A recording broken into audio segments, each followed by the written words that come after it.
ಸಮಸ್ತ ನಾಡಿನ ಜನತೆಗೆ ನಾನು ಮುನ್ನಾ ಇಕ್ರಾಮ್ ಹುಸೇನ್ ಮಾಡುವ ನಮಸ್ಕಾರಗಳು.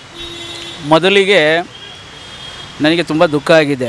ಯಾಕಂದರೆ 8ನೇ ತಾರೀಕು ಆಗಸ್ಟ್ 8ಗೆ 2025ಗೆ ಒಂದು ಕರಾಳ ದಿನ ಅಂತ ಹೇಳ್ಬೋದು. ಯಾಕಂದರೆ ನಾವು 30ನೇ ತಾರೀಕು ಡಿಸೆಂಬರು 2009 ಅದು ಆಗದ ಗಾತ ನಾವು ತೊಗೊಂಬಿಟ್ವಿ.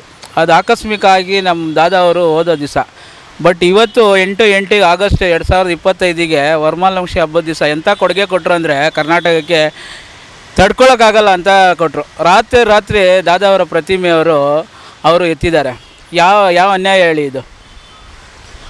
ಆಮೇಲೆ ನೀವು ಹೇಳಿದ್ರಿ ಇವಾಗ 75 ನಾವು ದಾದಾ ಅವರ 75ನೇ ದಿವಸಕ್ಕೆ ನಮ್ಮ ಸಂಘದ ಪರವಾಗಿ ನಾವೆಲ್ಲ ಮಹಿಳೆಯರು ಮತ್ತು ಸದಸ್ಯರೆಲ್ಲ ಸೇರಿ ನಾವು 75ನೇ ಹುಟ್ಟುಹಬ್ಬಕ್ಕೆ ದಾದಾ ಅವರ 75 ಪ್ರತಿಮೆಗೆ ಹೋಗಿ ಪೂಜೆ ಸಲ್ಲಿಸಿ ದಾದಾ ಅವರಿಗೆ ಹಾರ ಹಾಕಿ ಅಲ್ಲಿನ ಅಧ್ಯಕ್ಷರನ್ನು ಮೀಟ್ ಮಾಡಿ ಎಲ್ಲರೂ ನಮ್ಮದೇನು ಕಾನ್ಸೆಪ್ಟ್ ಇತ್ತು ಅಂದರೆ ಎಲ್ಲ ಅಭಿಮಾನಿಗಳಿಗೆ ನಾವು ಪುಣ್ಯಭೂಮಿ ಕರೆದಿ 75ನೇ ಹುಟ್ಟುಹಬ್ಬಕ್ಕೆ ಒಂದು ಅದ್ದೂರಿ ಹುಟ್ಟುಹಬ್ಬ ಮಾಡಬೇಕು, ಒಂದು ಚರಿತ್ರೆ ಆಗಬೇಕು ಅಂತ ನಮ್ಮ ಸೃಷ್ಟಿ ಇತ್ತು.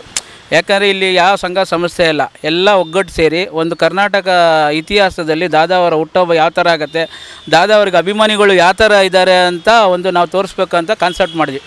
ಅದು ನಾವು ಮಾಡ್ಕೊಂಡು ಬರ್ತಾಯಿದ್ವಿ. ಆಲ್ರೆಡಿ 40 ಆಗಿತ್ತು. 40 ಆಗಿ ದಿವಸದೆಲ್ಲ ಆಗಸ್ಟಲ್ಲಿ ಈ ಥರ ಆಗಿದ್ದಕ್ಕೆ ನಾವೇನು ಮಾಡಬೇಕಂತ ಒಂದು 5 ದಿವಸ ನಿಲ್ಲಿಸ್ತೀವಿ. ಏನು ಮಾಡೋದಂದರೆ ಆಗತ್ತದಲ್ಲಿ ನಾವು ಯಾವ ಥರ ಮಾಡೋದು. ಬಟ್ ಇವ್ರಿಗೆ ಮಾಡ್ತಾಯಿರೋದು ನಾವು ಪೂಜೆ, ದಾದಾ ಅವ್ರ ಪೂಜೆ, ಅದು ಪೂಜೆ ಸಾಮಾನ್ಯ. ಅದಕ್ಕೆ ನಾವೆಲ್ಲ ಮೊನ್ನೆ ಮಾತಾಡ್ಕೊಂಡು ಮೀಟಿಂಗಲ್ಲಿ ಏನು ಮಾಡಿದ್ವಿ, ಇಲ್ಲ ಇದು ನಾವು ಕಾರ್ಯನ ಮುಂದೆ ಹೊಡಿತೀವಿ. 75 ಪ್ರತಿಮೆ ಏನಿದೆ ನಾವು ಖಂಡಿತ ಅದು ಪೂರೈಸ್ತೀವಿ. ಎಲ್ಲ ಇವಾಗೂ ನಾವು ದಾದಾ ಅವರು ಅಲ್ಲಿ ಪುಣ್ಯಭೂಮಿಗೆ ಎಲ್ಲ ಅಭಿಮಾನಿಗೂ ಕರೆದಿ ಒಂದು ಹೋರಾಟ ಮಾಡಿ ಈ ಇತಿಹಾಸ ನಾವು ಅದೇ ಜಾಗದಲ್ಲಿ ಪುಣ್ಯಭೂಮಿ, ಅದೇ ಜಾಗದಲ್ಲಿ, ಬೇರೆ ಜಾಗದಲ್ಲಿ ನಮ್ಗೆ ಬೇಡ, ಅದೇ ಜಾಗದಲ್ಲಿ ನಮಗೆ ಪುಣ್ಯಭೂಮಿ ಸಲ್ಲಿಸಬೇಕು ಅನ್ನೋ ನಮ್ಮ ಆದೇಶ. ಇಲ್ಲಿವರೆಗೆ ನಮಗೆ 45ನೇ ಪ್ರತಿಮೆ. ಇವತ್ತಿಗೆ ನಾವು ಚಾಮರಾಜಪೇಟೆ ಸಿಂಹಗರ್ಜನೆ ಅಭಿಮಾನಿ ಸಂಘದ ಹತ್ರ ಬಂದಿದ್ದೀವಿ. ಇದು 45ನೇ ಪ್ರತಿಮೆ ನಾವು ಪೂರೈಸಿದ್ದೀವಿ.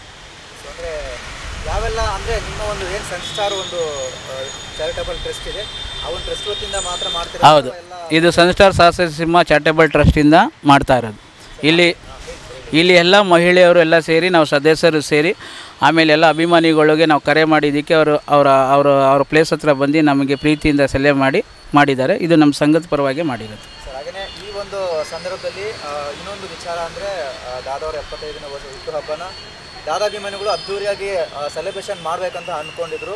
ಸೊ ಅದೆಲ್ಲ ಒಂದು ಕಡೆ ಮತ್ತೆ ಒಂದು ನಿಮಗೂ ಗೊತ್ತಿರುತ್ತೆ, ಒಂದು ಪುಣ್ಯಭೂಮಿ ವಿಚಾರ ಮಾತಾಡ್ತಿದ್ದಾರೆ, ಆ ಥರ ನೆಲ ಸಮ ಮಾಡಿರುವಂಥದ್ದು, ಇದೆಲ್ಲ ಎಷ್ಟು ದುಃಖ ತರುತ್ತೆ ಸರ್ ನಿಮಗೆ ಅಂತ?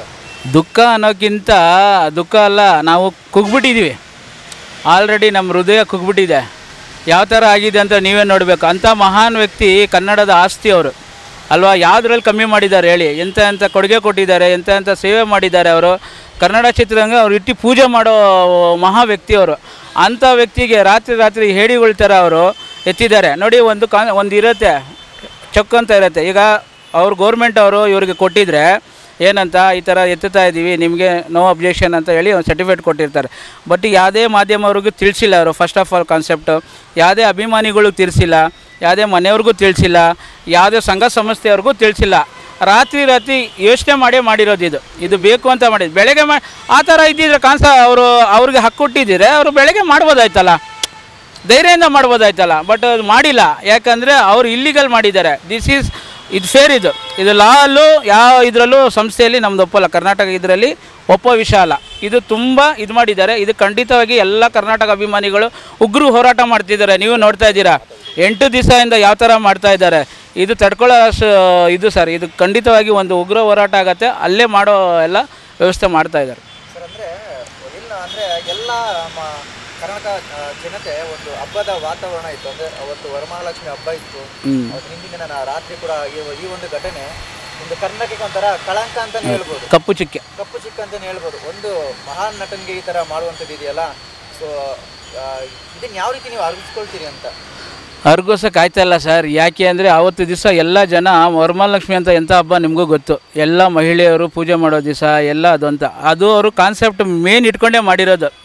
ಮಹಿಳೆಯರು ಮೇನ್ ತುಂಬ ಇದ್ದಾರೆ. ದಾದಾ ಅಭಿಮಾನಿಗಳಿಗೆ ತುಂಬ ಅಂದರೆ ತುಂಬ ಇದ್ದಾರೆ. ಅದು ನೋಡ್ಬಿಟ್ಟು ಏನು ಮಾಡ್ತಾರೆ, ಇದೆಲ್ಲರೂ ಒಂದು ಮಾಸ್ಟರ್ ಮೈಂಡ್ ಮಾಡಿದ್ದಾರೆ. ಇದು ಇವತ್ತು ನೆನ್ನೆ ಮಾಡಿರೋ ಯೋಚನೆ ಅಲ್ಲ ಅವರು. ಆ ಮಾಸ್ಟರ್ ಮೈಂಡ್ ಮಾಡಿ ಅವರು 2 ಗಂಟೆಗೆ ಮಾಡಿರೋದು ಎಲ್ಲ. ಅದೇ ಎಲ್ಲರೂ ಅವ್ರವ್ರ ಫಂಕ್ಷನಲ್ಲಿ ತೊಡಗಿದ್ದಾಗ ಇದು ಮಾಡಿಬಿಟ್ಟು ಅವ್ರು 2 ಗಂಟೆಗೆ ಮಾಡಿರೋ ಕೆಲಸ ಇದು ನಿಜವಾಗ್ಲೂ ಒಂದು ಕರ್ನಾಟಕಕ್ಕೆ ಒಂದು ತುಂಬ ಆಗದ ಕೆಲಸ ಮಾಡಿದ್ದಾರೆ. ಅವರು ತಡ್ಕೊಳ್ಳೋಕ್ಕಾಗಲ್ಲ, ಅಗ್ರಿಸೋಕ್ಕಾಗಲ್ಲ ಅಂಥ ಕೆಲಸ ಮಾಡಿದ್ದಾರೆ. ಯಾವ ರೀತಿ ಮುಂದೆ ಇದ್ರ ಬಗ್ಗೆ ನೀವು ಹೋರಾಟ ಆಗಲಿ ಅದನ್ನು ಮತ್ತೆ ಅದನ್ನು ಪಡಿಬೇಕನ್ನೋ ಒಂದು ಅದು ಪ್ರತಿಯೊಬ್ಬರಿಗೂ ಇದ್ದೇ ಇದೆ. ಹೌದು ನೀವು ಅಭಿಮಾನಿಗಳಿಗೆ ಅದನ್ನು ಯಾವ ರೀತಿ ಇದು ಮಾಡ್ತೀವಿ ಸರ್? ಆಲ್ರೆಡಿ ಅಭಿಮಾನಿಗಳ ಹತ್ರ ಎಲ್ಲ ಚರ್ಚೆ ಮಾಡಿದ್ದೀವಿ. ಎಲ್ಲ ಒಬ್ಬರು ಅಭಿಮಾನಿಗಳಂತಲ್ಲ, ಇಡೀ ಕರ್ನಾಟಕದಲ್ಲಿ ಎಲ್ಲ ಸಂಘ ಸಂಸ್ಥೆಯರು, ಡಾಕ್ಟರ್ ವಿಷ್ಣು ಅಣ್ಣನ ಅಭಿಮಾನಿಗಳು ಎಲ್ಲ ಒಗ್ಗಟ್ಟಿಗಾಗಿ ಒಂದು ಕರೆ ಮಾಡ್ತೀವಿ. ಆ ಕರೆಯಲ್ಲಿ ಪಾಲ್ಗೊಳ್ಬೇಕು. ಇದು ಇತಿಹಾಸ ಸೃಷ್ಟಿ ತೋರಿಸ್ಬೇಕು ಯಾವ ಥರ ಇದೆ ಅಂತ. ನಾವು ಆ ಜಾಗ ತೊಗೊಂತೀವಿ. ಒಬ್ಬರು ಇಬ್ಬರು ಮಾಡೋ ಕೆಲಸ ಅಲ್ಲ ಇದು. ಈ ಸದ್ಯದಲ್ಲೇ ಆಗತ್ತೆ. ನಾವೆಲ್ಲ ತೀರ್ಮಾನ ಮಾಡ್ಕೊಂಡು ಒಂದು ಜಾಗದಲ್ಲಿ ಫ್ರೀಡಮ್ ಪಾರ್ಕಲ್ಲಿ ಉಗ್ರ ಹೋರಾಟ ಮಾಡಬೇಕಂತ ಇದ್ವಿ. ಅದು ಇನ್ನೇನು 3-4 ದಿವಸದಲ್ಲಿ ಮೀಟಿಂಗ್ ಮಾಡಿಬಿಟ್ಟು ಅದು ಯಾವ ಥರ ಅಂತ ನಿಮಗೆ ಜಾಗದಲ್ಲಿ ತೋರಿಸ್ತೀವಿ. ಹಾಗೆಯೇ ಈ ಒಂದು ವಿಚಾರವಾಗಿ ಚಿತ್ರರಂಗದಲ್ಲಿ ಸಾಕಷ್ಟು ನಟರಾಗಲಿ ನಟಿಯರಾಗಲಿ ಧ್ವನಿ ಎತ್ತಿದ್ದಾರೆ. ಇದ್ರ ಬಗ್ಗೆ ಏನು ಹೇಳ್ತೀವಿ? ನೋಡಿ, ಧ್ವನಿ ಎತ್ತಿದ್ದಾರೆ ಅಂದರೆ ನಮಗೆ ಒಂಥರ ಇದಾಗತ್ತೆ. ಯಾಕಂದರೆ 15 ವರ್ಷದಿಂದ ಧ್ವನಿ ಎತ್ತಿಲ್ಲ, ಆಯಿತಾ? ಪುಣ್ಯಭೂಮಿ ಯಾವಾಗ ಸ್ಟಾರ್ಟ್ ಆಯಿತು ಅವತ್ತೇ ಧ್ವನಿ ಎತ್ತಿದರೆ ಇವತ್ತು ಈ ಪರಿಸ್ಥಿತಿ ನೋಡೋಕೆ ಆಯ್ತಿರಲಿಲ್ಲ. ಇವತ್ತು ಬೇಕಾಯ್ತಾ ಈ ಧ್ವನಿನ ಹೇಳಿ? ಎಲ್ಲ ಎತ್ತಿ ಎಲ್ಲ ಗುಣಸು ಮಾಡಿದಾಗ ಧ್ವನಿ ಎತ್ತಿ ಏನು ಪ್ರಯೋಜನ ಸರ್? ಅದು ಎಲ್ಲರೂ ಎತ್ತಿಲ್ಲ. ನಮ್ಮ ಕಿಚ್ಚ ಸುದೀಪ್ ಅವರು ಎತ್ತಿದ್ದಾರೆ, ತಾರಾ ಮೇಡಮ್ ಎತ್ತಿದ್ದಾರೆ, ಶ್ರುತಿ ಅವರು ಎತ್ತಿದ್ದಾರೆ, ಇನ್ನು ಸ್ವಲ್ಪ ಉಪೇಂದ್ರ ಇಲ್ಲ ಇವರು ಅವ್ರು ಎತ್ತಿದ್ದಾರೆ, ಸ್ವಲ್ಪ ಜನ ಎತ್ತಿದ್ದಾರೆ. ಎಲ್ಲರೂ ಏನು ಎತ್ತಿಲ್ಲ.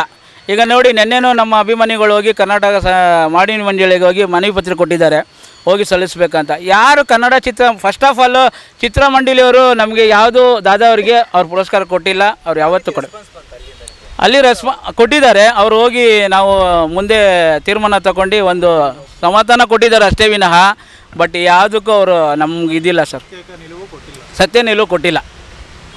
ಇಲ್ಲ ಮಾಡೇ ಮಾಡ್ತೀವಿ, ಅದೇ ಜಾಗದಲ್ಲಿ ಮಾಡ್ತೀವಿ ಅಂದರೆ ನಮಗೆ ತುಂಬ ಸಂತೋಷ. ಬೇರೆ ಜಾಗದಲ್ಲಿ ಮಾಡಿದ್ರೆ ನಮಗೆ ಸಂತೋಷ ಇಲ್ಲ.